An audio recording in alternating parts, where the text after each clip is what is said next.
Today's episode is going to cover narcissistic mothers. This is something that a lot of people experience but won't always have the language for. Growing up with a narcissistic mother that was emotionally unavailable and controlling is a pain and loss like no other. When people hear the word narcissistic, they often think of someone who's obsessed with themselves and overly confident. Now this is correct, but in a family dynamic it also looks very different. Her abuse shows up as constant criticism, subtle put-downs. She makes everything about herself by flipping the narrative. She plays victim when you express your feelings. She uses guilt to control your behaviour. The confusing part is she pretends to be loving and supportive to the outside world, and this is to keep up the facade. When she does this, it also keeps you trauma bonded. Having a narcissistic mother is a rough ride, and you will definitely know if your mother is a true narcissist. Having a narcissistic mother means your childhood involved shape-shifting. You shape-shift who you were to earn her approval and to keep the peace. You were silent. You had good days and bad days. You often feel sad, empty and isolated. Now there are two types of narcissistic mothers.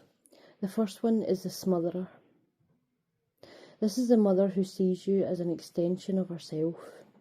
All your achievements are her achievements.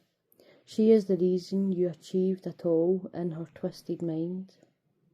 You are overspoiled and praised. She smothers and engulfs you. She has zero boundary recognition. She is extremely overpowering, and you are her golden child. The second one is the neglectful and dismissive narc mother.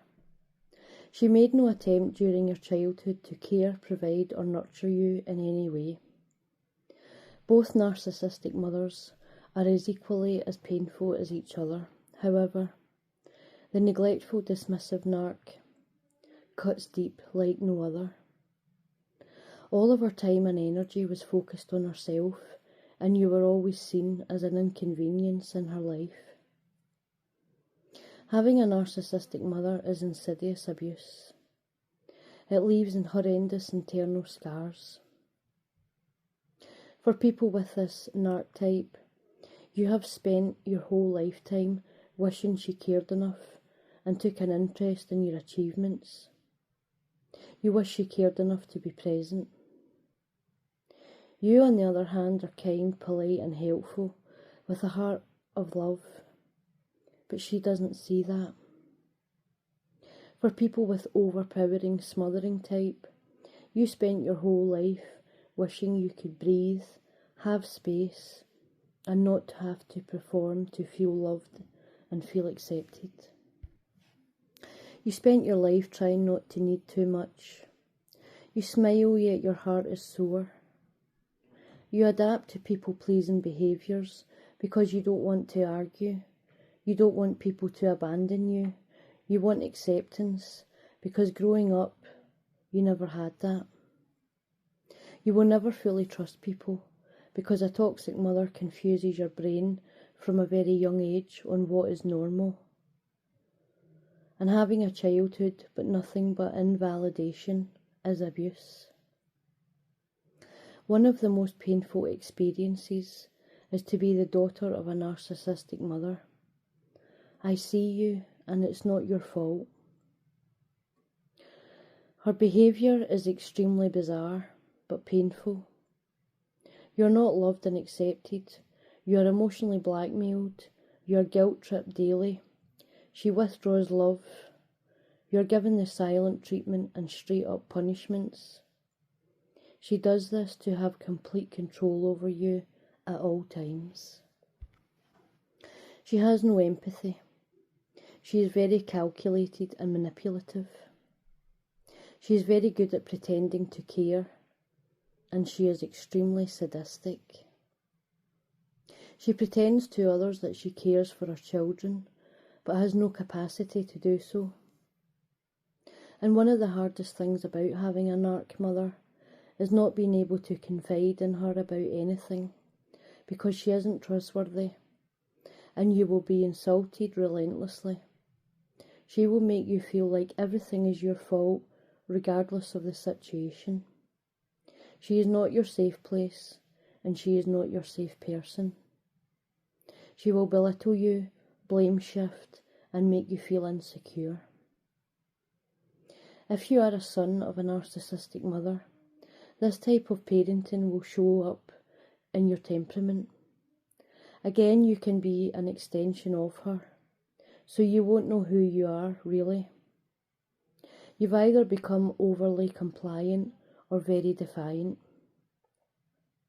You will have emotional numbness and disconnection and an avoidant attachment style. You will struggle to open up. You'll pull away when someone gets close, and you probably feel uncomfortable when others need you emotionally. You may not know how to articulate your needs. You feel embarrassed about having needs at all, and you expect rejection round every corner, so you don't even try.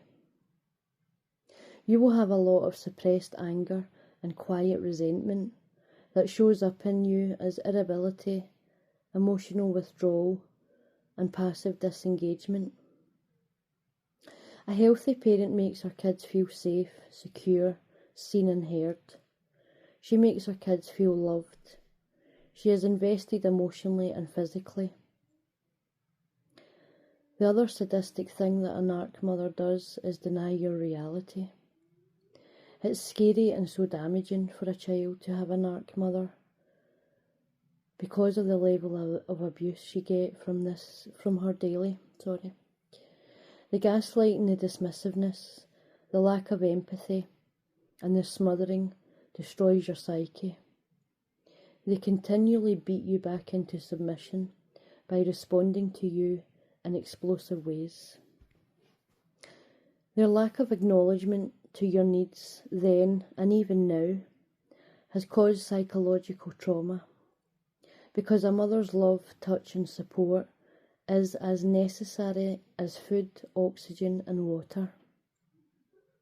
The overprotective narc mother will destroy your relationships by proclaiming any of your partners are not good enough for you, they're not successful enough, or they're not wealthy enough.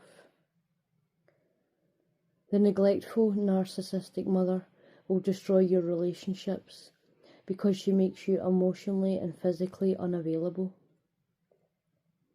The lack of responsiveness to your affective needs and lack of recognition to your internal state, no matter what age you are, is paralysing. And did you know that mother hunger is a right brain wound? And growing up with a mother like this is like being trapped inside a cage of longing and rage. You're constantly longing for love, acknowledgement, response and connection that never comes. The rage you feel is because anger was never allowed or accepted. You were beat back into submission your whole life. This is miserable and hardcore. They have no ability for empathy, no ability for compassion. She is a master manipulator, and her ability for love is limited. If you had siblings growing up, there would have been a division between you all. This is because she is jealous of her children. She would have demanded loyalty and giving none in return. She is ego-driven, but has a fragile sense of self.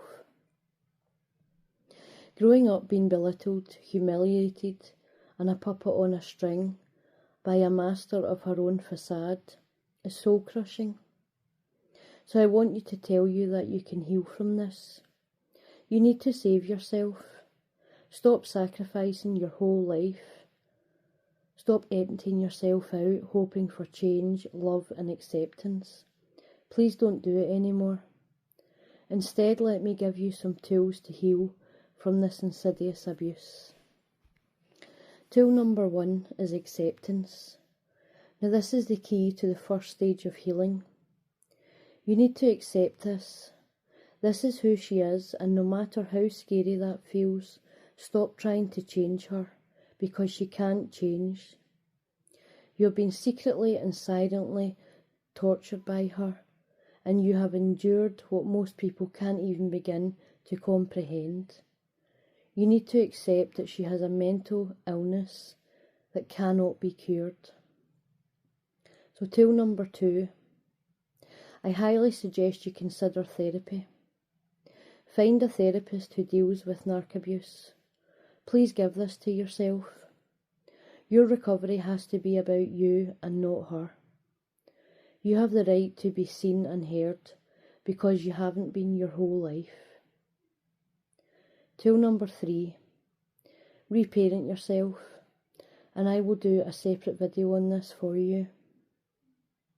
Tool number 4, connect with your inner child through creativity and play.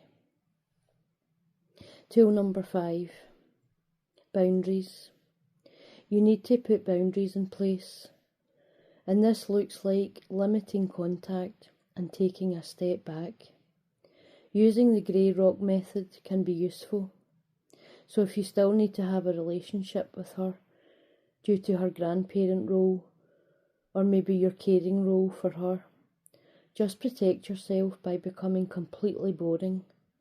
The less information she knows about you, the less she can use it against you.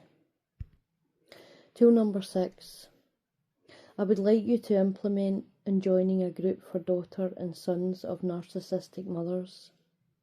Here you can build connections and healthy relationships with people who have been through the same as you. Their validation and understanding will be paramount to your healing journey.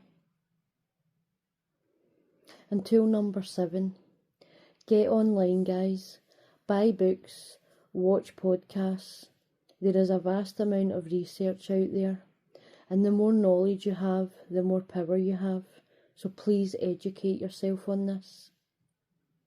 What I've learned is that having a narcissistic mother isn't something you get over.